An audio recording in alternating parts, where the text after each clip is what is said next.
Tabarakalladzi nazzala al-furqana ala 'abdihi liyakuna lil 'alamina nadhira. Allahumma shalli wa sallim ala sayyidina Maulana Muhammadin wa ala alihi wa sahbihi ajmain. Amma ba'du.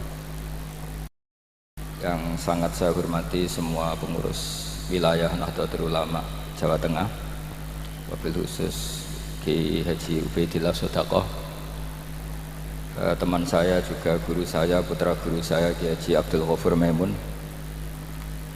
Saya mau cerita sedikit tentang sanad. Jadi buyut saya kandung itu namanya itu Hafsah. Jadi buyut saya kandung itu namanya Hafsah. Itu lahir di Damaran. Damaran itu belakang imaman Masjid Kudus. Hanya sekitar 30 meter dari imaman Masjid Kudus. Itu punya bapak namanya Maksum, punya bapak namanya Soleh. Soleh itu bin Kiai Haji Asnawi Sepuh. Nah, yang Mbah Soleh saya itu, saya generasi ke-7 dari Mbah Soleh itu. Jadi pas ke-7. Kalau ke-8 itu sudah kata orang-orang kaya gitu. Kenapa kamu miskin? Generasi ke-8 katanya. Jadi Mbah Soleh Darat itu orang Jepara, orang Mayong tuh. Itu dulu ngajinya diantaranya di buyut saya, di Mbah Soleh bin Raden Asnawi Sepuh. Raden Asnawi Sepuh itu cucu dari Mbah Mutamakin. Itu kesanatan saya. Jadi saya punya naskah banyak. Tadi Gus Nurul tak kasih tahu. Ini diantara contoh naskah Mbah Soleh Darat. Saya punya banyak, mulai Hikam sampai Jawahirut Tauhid, terus beberapa tulisan-tulisan beliau itu masih di lemari buyut saya di Pondok Damaran. Terus buyut-buyut saya itu juga yang diantaranya ada yang nikah di keluarga Gedungan, dan itu sebagian melahirkan Pak Said Akil. Jadi buyut-buyut Pak Said itu adiknya buyut saya. Tapi kalau saya dengan beliau itu sepuh beliau. Jadi kalau saya manggil Pak Said itu kira-kira kalau nggak paman ya mbah. Kenapa saya cerita ini? Karena diantara ikatan sanad itu dzurriyatam ba'duha min ba'd. Ada keterikatan cara berpikir berdasar sanad. Tadi seperti yang dikatakan moderator, laulal isnadu laqala man sa'a ma sa'a. Andai kan tidak ada sanad, maka orang akan berpikir agama sesuai maunya. Dan itu bahaya sekali, karena agama ini riwayat seperti tadi yang dikatakan, inna hadzal ilma dinun fanzuru amman ta'khuduna dinakum. Saya punya sekian contoh cara berpikir sanad dan cara berpikir rasional. Di akhir Ihya itu ada cerita tentang rojak, dan ini pasti di luar dugaan sampai, karena sanad itu cara berpikir itu ya ikut saja. Yaitu ada 2 orang ahli neraka dipanggil Allah dalam keadaan di borgol, ditanya sama Allah, enak di neraka? Jawabannya pemuda itu ya, wah Gusti ya, di neraka kok enak? Ya jelas gak enak. Ya sudah, kamu kembali lagi ke neraka. Dugaan kita kan pasti anak ini gak mau. Ternyata enggak, dia lari sekenceng-kencengnya menuju neraka. Semangatnya Masya Allah. Makanya ini sekaligus ijazah, kalau disuruh masuk neraka yang apa? Semangat. Oh itu Tuhan akhirnya tanya, loh kamu tak suruh ke neraka kok semangat? Gusti, saya ini sudah kapok. Ketika di dunia kalau jenengan nyuruh sholat saya lelet, jenengan menyuruh kebaikan saya lelet. Sebagai bentuk kapok saya, dengan menyuruh saya ke neraka saya semangat supaya saya nurut. Barokahnya semangat menuju neraka, ya sudah di surga saja. Ya, makanya ini nanti kalau kamu disuruh masuk neraka yang apa? Semangat. Karena kita di dunia itu ada di akhir Ihya. Artinya itu kan di luar dugaan kita. Cara berpikir seperti itu di luar dugaan kita. Akhirnya dia jadi ahli jannah. Cerita kedua ya masih di bab yang sama. Yang satu disuruh enak di neraka, ya enggak Gusti, sudah kembali lagi ke neraka. Si orang ini tolak itu. Terus ditanya sama Allah, kenapa tolak? Ya Allah, ketika engkau memanggil kami ke surga, saya tidak pernah ngira kalau akan engkau kembalikan lagi ke neraka. Ya sudah, kamu di surga saya karena husnudzon sama saya. Ini berarti ada 2 sanad. Lucunya sama-sama benar, yang semangat ya benar, yang lelet juga benar. Maka kamu punya dua pilihan. Nanti kalau disuruh masuk neraka, bisa semangat, bisa apa? Leleh. Dan semuanya nanti di surga. Artinya begini, sanad itu apa ya? Enggak yang kita duga. Makanya saya mohon siapapun yang mencintai agama ini harus banyak baca. Jangan nuruti emosi, kemudian emosi itu di atas namakan agama. Di Sahih Muslim itu ada cerita, ini termasuk hadis pegangan kan Sahih Bukhari Muslim. Itu ada cerita seorang sujud sama Allah itu kan banget baiknya, sangat baik. Kemudian yang sujud ini diinjek oleh pemuda yang nakal, diinjek. Ketika diinjek, yang sujud spontan ngomong begini, fa wallahi la yaghfiru Allahu laka, demi Allah, Allah tidak akan maafkan kamu. Di luar dugaan, tentu kalau nggak ada sanad, omongan ini normal karena nginjek orang apa? Sujud. Tapi di luar dugaan, Allah mewahyukan ke Nabi di zaman itu, disuruh bilang sama orang yang sujud itu, Allah ngendikan, manggalladzi yata'alla alayya alla aghfira li fulan faqad ghafartu lahu wa ahbattu amalah. Siapa yang mencatut nama saya bahwa saya tidak bisa memaafkan orang yang nginjek, Allah tersinggung karena namanya dicatut. Saya ini Tuhan bisa menyiksa dan bisa mengampuni. Kenapa sifat saya jadi satu hanya menyiksa? Sifat ampunan saya di mana? Itu kalau nggak sanad nggak bisa. Saya ulang lagi, Allah itu apa? Zat yang bisa yaghfiru liman yasha wa yu'adzibu may yasha. Tapi orang yang sujud ini hanya mensifati Allah satu, yaitu Allah pasti menyiksa. Dan Allah tersinggung. Bagaimana mungkin saya Tuhan hanya berstatus bisa menyiksa, tidak bisa mengampuni? Akhirnya orang ini disalahkan, malah yang sujud tadi bilang ke orang itu, sujudnya saya hapus pahalanya, dan yang nginjek saya hapus dosanya. Tapi ya bukan berarti terus kamu boleh nginjek orang sujud, ya enggak. Artinya gini loh, saya hanya memperkuat moderator tadi, berpikir agama itu berdasar sanad. Kalau nuruti emosi pasti kita akan setuju Allah tidak ngampuni yang menginjak. Tapi berdasar sanad, berapa orang yang dulu melukai Nabi, bahkan punya niat membunuh Nabi, akhirnya ditobati oleh Allah Subhanahu wa Ta'ala. Siapa yang nggak tahu cerita Surakoh, orang yang niatnya membunuh Nabi, ditobati Allah. Siapa yang nggak tahu cerita Khalid bin Walid, orang yang punya konsep untuk mengalahkan Nabi di perang Uhud, juga akhirnya masuk Islam dan diampuni Allah. Banyak lagi tokoh kafir yang dulu musuhi Nabi akhirnya ditobati oleh Allah. Sehingga ketika Nabi sangat marah ya dengan mereka yang kafir, malah ada ayat turun laisa laka minal amri syai'un aw yatuba alaihim aw yu'adzibahum, bahwa wilayah mengampuni dan memaafkan itu wilayah Allah. Tentu kita secara syariat akan mengatakan yang injak itu salah, pasti itu. Kalau yang injak itu pasti salah, yang kafir pasti salah. Tapi jangan katakan kalau Allah tidak bisa menobati mereka. Lagi-lagi yang bisa mengertikan itu apa? Sanad. Kita ngaji di bab itu bahwa ada orang diinjak, ternyata Allah ketika yang sujud mengatakan wallahi la yaghfiru Allahu laka, demi Allah, Allah tidak akan maafkan kamu. Loh, mensifati Allah dengan satu sifat la yaghfiru itu Allah tersinggung karena Allah bisa yaghfir. Makanya ini penting sekali saya utarakan supaya kita ini bicara itu sesuai sanad. Karena andaikan tidak sanad, agama ini di logika, kemudian logika orang itu berbeda-beda. Maka kayak apa kacaunya agama ini? Terus yang ketiga, saya beri sekian contoh. Ini saya bawa kitab hikam yang diterjemah oleh Mbah Soleh Darat. Saya dulu pernah ngaji hikam sama banyak Gus Zofur. Cara berpikir Abul Hasan Asyadzili misalnya, umumnya orang itu kan kalau amal itu ingin diterima ya, kalau sujud ingin diterima Allah, kalau sholat ingin diterima Allah, dan kalau sangat ingin itu biasanya terus berlebihan, saking berlebihannya terus nangis minta amalnya diterima gitu. Tapi efek negatifnya gini, jangan-jangan nggak diterima, lalu kalau nggak diterima gunanya apa? Ini buruk sekali kalau mulai tanya sujud saya jangan-jangan nggak diterima, kalau nggak diterima gunanya apa?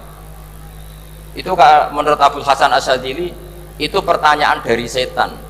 Bagaimana mungkin kita pernah menyesal atau menyesali sujud yang pernah kita lakukan untuk Allah Subhanahu wa ta'ala. Wong dadi kawulane Allah, wis dikai bumi, dikai oksigen, dikai rezeki, tahu sujud, bareng dikasih tahu Jibril, sujud kamu gak diterima. Wah, getun aku sujud be Allah. Masa sujud sama Allah getun. Maka kata Abdul Hasan As-Sadili begini, kafa bika jazaan an radiyaka laka ahlan. Cukup sebagai balasan dari Allah yang luar biasa, kamu ditakdir sujud. Woi, keren. Coba kalau kamu nanti ketemu Allah, ada orang yang sama sekali di bumi gak pernah sujud, lalu kamu ketemu Allah sujud berkali-kali, kemudian dapat kabar kalau sujud kamu gak diterima. Pantas mana kira-kira? Pantas yang pernah sujud apa pantas yang gak pernah sujud? Pantas yang pernah sujud. Jika pikirannya Abdul Hasan As-Sadili, sudahlah kamu bahagia saja karena kamu ditakdir pernah sujud. Itu satu anugerah Allah yang luar biasa. Kamu nggak perlu terganggu diterima apa nggak diterima. Karena kalau kamu terganggu itu nanti lama-lama mengatakan apa gunanya sujud kalau tidak diterima. Dan itu setan menang kalau sudah ada pertanyaan apa gunanya sujud. Nah, makanya disebut min syarril waswasil khannas. Kata Abdul Hasan As-Sadili, waswas di sini adalah setan ngeridu kamu supaya kamu ngeset semua ibadah kamu, jangan-jangan kamu nggak diterima. Kemudian kamu menyesali semua ibadah yang pernah kamu lakukan. Betapa buruknya kita. Wong ngamal apik kok disesali. Makanya saya ini sebagai kiai itu termasuk kiai yang paling sukses ya. Betul. Karena perasaan saya itu sudah sukses dulu sebelum nyata sukses apa enggak penting. Saya sering motivasi santri yang ngapalkan Quran 10 tahun tidak hafal-hafal. Nanti kalau ketemu Allah tetap keren. Pernah ngapalkan kitab saya? Pernah Gusti. Hafal? Tidak. Tapi kan keren, pernah menghafalkan. Daripada sampai ditanya, pernah ngapalkan Quran? Tidak. Kok hafal lagu dangdut? Nah itu posing sama jawabnya. Tapi kalau santri saya, pernah ngapalkan? Pernah Gusti. Di mana di Guswa? Hafal? Enggak. Pede saja? Enggak. Tapi saya mencintai kitab engkau dan bukti cinta saya tak hafalkan. Cuma nasib tidak memihak saya Gusti, kan masih lumayan itu. Daripada ditanya, pernah ngapalkan Quran? Tidak Gusti. Jebule apal lagu dangdut, yang ibu-ibu apal harga cabai, naik turunnya harga berambang. Ini harga sembako hafal, tapi kalau Quran tidak hafal. Nah, pikiran-pikiran kayak Abdul Hasan As-Sadili itu harus kita kembangkan. Makanya saya suka sekali ketika Mbah Mun yang sekarang diteruskan Gus Wafi meresmikan Thariqah Sadiliyah. Ya cerminannya kitab Hikam itu yang diterjemah Mbah Soleh Darat, karena Hikam adalah murid Abdul Abbas Al-Mursi, beliau adalah murid Abdul Hasan As-Sadili. Jadi gampangannya kalau sampai ingin tahu cara berpikir Abdul Hasan As-Sadili itu ngaji Hikam, karena Hikam itu cucu muridnya Abdul Hasan As-Sadili. Dan itu cara berpikir gampang sekali. Misalnya hubungan dengan Allah, ilahi kullama akhrosani lu'mi antokoni karomuka. Ya Allah, ketika saya terbungkam oleh kesalahan-kesalahan saya, sampai saya ini merasa tidak pantas minta, tidak pantas memohon sama engkau karena dosa saya banyak. Tapi kata beliau, antokoni karomuka, tapi saya berani melafadzkan doa itu berdasar rahmat kamu tidak terbatas. Dan itu indah sekali kata-katanya, ilahi kullama akhrosani lu'mi antokoni karomuka. Jadi kulama akhrosa sekirane bungkam disosoni ingsun apa lumi sifat elek ingsun antoko mongko dadek iso ngucap niki ingsun apa karo sifat lomane dunia. Dan itu dipraktekkan semua ulama. Ya nafsu la taknati min zallatin azumatin al kaba'ira fil ghufrani kallamami. Jadi yang seperti yang dikatakan tadi Gus Ubaidillah tadi, ya sudah, kadang ada Baron saya, ada Busiri, ya saya tidak tahu karena bacanya innal kaba'ira fil ghufrani kallamami la'alla rahmata rabbihina yaksimuha ta'ti ala hasabil isyani fil kisami. Itu ada orang terlalu fanatik kebaikan datang ke Abdul Hasan As-Sadili gerutu karena dunia ini sudah kacau balau, banyak maksiat, banyak macam-macam. Apa jawabnya Abdul Hasan As-Sadili? Man ahabba alla yusawahu fi ardi faqad ahabba alla tadhara maghfiratuh. Jadi malah dibalik, kalau kamu ingin dunia ini steril, nggak ada apa-apa, berarti kamu tidak suka akan kelihatan maghfirahnya Allah. Jadi sanad-sanad seperti ini harus kita jaga, meskipun tidak kita manfaatkan untuk kepentingan hadzun nafsi, tapi kita harus kita jaga. Jika kita jadi orang itu tidak terlalu sepaneng dengan pikiran kita bahwa maksiat itu pasti mendatangkan azab. Kok kamu katakan pasti, itu buktinya apa? Maksiat itu salah, kalau salah harus istighfar. Maksiat itu salah, tapi Allah bisa saja mentobati yang maksiat kemudian jadi orang baik, karena Allah tetap bersifat yaghfiru liman yasha wa yu'adzibu may yasha. Kok kamu katakan pasti-pasti, itu sanadnya dari mana? Jadi ini pentingnya sanad ya. Jadi kita harus terus menjaga sanad ini supaya cara berpikir agama sesuai garis yang pernah ditulis oleh para ulama, yang semua itu musalsal ila Rasulillah sallallahu alaihi wasallam. Terus ini mumpung ini di depan Gus Yofur juga, ini pernah tak baca di depan putra-putra beliau, di depan anak-anak. Ini nanti saya hadiahkan ke PWNU Jawa Tengah. Saya nulis kitab ini sebagai bentuk saya bahwa apa yang dilakukan Syekhina Kiai Haji Maimun Zubair semuanya itu berdasar khazanah-khazanah yang ada dalam kitab-kitab Al-Kutubil Mu'tamadah. Di antaranya ini kitab Khilyatul Aulia. Kitab Khilyatul Aulia itu kitab kesayangan Imam Ghazali. Sampai kalau baca Ihya Juz 4 itu beliau memberi saran ke kita, wa alaika bimudawamati mutolaati kitabi Khilyatil Aulia wa Tabaqatil Asfiya. Karena Imam Ghazali fi manaqibil akhyar itu nginduk kitab Khilyatul Aulia karangannya Abu Nu'aim Al-Asfihani. Kalau di tasawuf beliau nginduk kitab namanya Qutil Qulub karangannya Abu Thalib Al-Makki. Kalau di fikih tentu beliau nginduk gurunya sendiri Imamul Haramain, yaitu Nihayatul Matlab fi Dirayatil Madhab.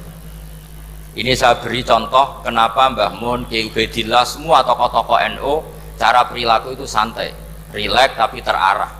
Ini saya beri contoh. Ini riwayat dari Sufyan bin Uyainah, termasuk gurunya Imam Syafi'i. Ini halaman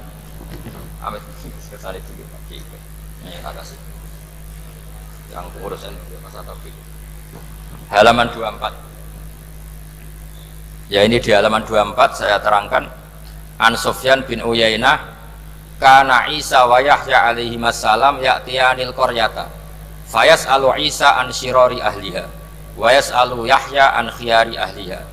Faqala lahu Yahya lima tanzilu ala syirarin nas, qala innama ana tabibun udawil mardo. Ini di juz 7 halaman 323.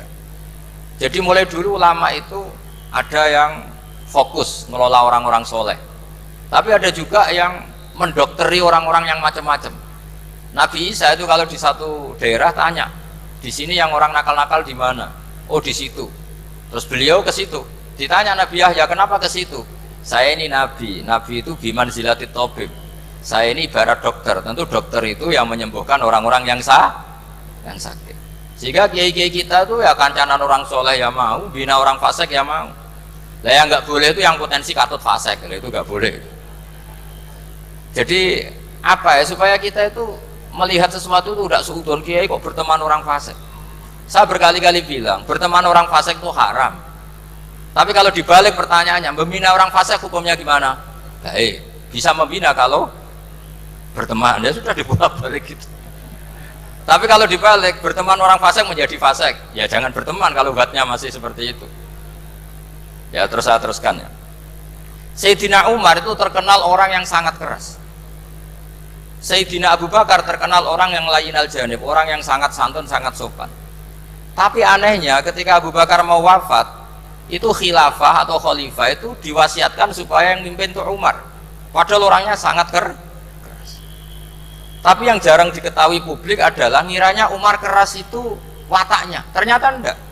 Di sini diterangkan Umar wataknya itu sebetulnya bisa memilih keras atau halus. Ini saya baca ya di halaman 25. Beliau ditanya oleh Abdurrahman bin Auf. Terus beliau menjawab, ya Abdurrahman, wallahi laqad lintu linnasi hatta khasyitu wa fil lain. Tsumma staddattu alaihim hatta khasyitu wa fi siddah. Fa ainal makhraj. Terus di sini saya terjemah, saya saat lunak juga takut sebab lunak bisa dianggap pembiaran, tapi saya juga takut Allah saat keras sebab keras jangan-jangan termasuk tanfir, orang lari dari kebenaran. Ya misalnya gini, sampean punya anak putri atau punya ponakan pacaran gitu. datang ke kamu sama cowoknya, kalau kamu lunak pasti ponakan kamu ngira wong Pak D gak apa-apa, padahal Pak D saya itu kiai, ternyata saya gak ditegur. Lunak itu punya akibat dianggap pembiaran terhadap maksiat ya. Tapi kalau kamu keras, wah nak nenggonku tak wantemi watu, kan gak pernah ke kamu, bagaimana bina wong sowan saja gak berani. Artinya efeknya sama, terlalu lunak ya punya efek tidak bisa bina, terlalu keras juga punya efek tidak bisa bina. Maka kata Sayyidina Umar, fawallahi laqad lintu linnas hatta khasyitu wa fillan. Artinya saat bersikap lunak saya takut Allah, karena lunak bisa dianggap pembiaran terhadap maksiat. Tsummastatatu alaihim hatta khasyitu wa fisiddah. Ketika keras saya juga takut, karena kalau terlalu keras bisa tanfir, bisa orang lari dari kiai, dari orang soleh. Makanya dalam guyonan-guyonan ulama itu ada preman jagongan di orang-orang fasik. Ditanya, kenapa kamu jagongan sama orang fasik? Kenapa tidak jagongan sama orang soleh? Habis orang solehnya marah-marah terus. Lah ini ramah. Makanya saya milih yang ramah saja. Gitu. Itu meskipun guyonan tapi pelajaran bagi kita. Karena ya memang Quran seperti itu. Walau kuntan fadzon ghalidul qalbi lan faddu min haulik fa bima rahmatin minallahi linta lahum. Terusnya itu. Jadi apa ya? Nah ini kalau nggak ada sanad nggak bisa. Nggak ada sanad nggak bisa. Pasti kita berpikir sesuai keinginan kita. Maka ada ancaman yang keras, man fassaral Qur'ana bi ra'yihi falyatabawwa maq'adahu minan. Jadi saya mohon sanad-sanad seperti ini kayak yang dikatakan Umar tadi. Wallahi laqad lintu linnas hatta khasyitu wa fillain. Tsumma istadadtu alaihim hatta khasyitu wa fis syiddah. Jadi kita akui bahwa dalam lunak juga ada sekian problem, dalam keras juga ada sekian problem. Terus kita bikin satu metode, satu manhaj yang kira-kira ya sa'iqal lisyaribin, atau yang lebih dikenal dengan Islam wasatiyah. Ada tawazun, ada tasamu, ada macam-macam. Ya, saya kira demikian. Assalamualaikum.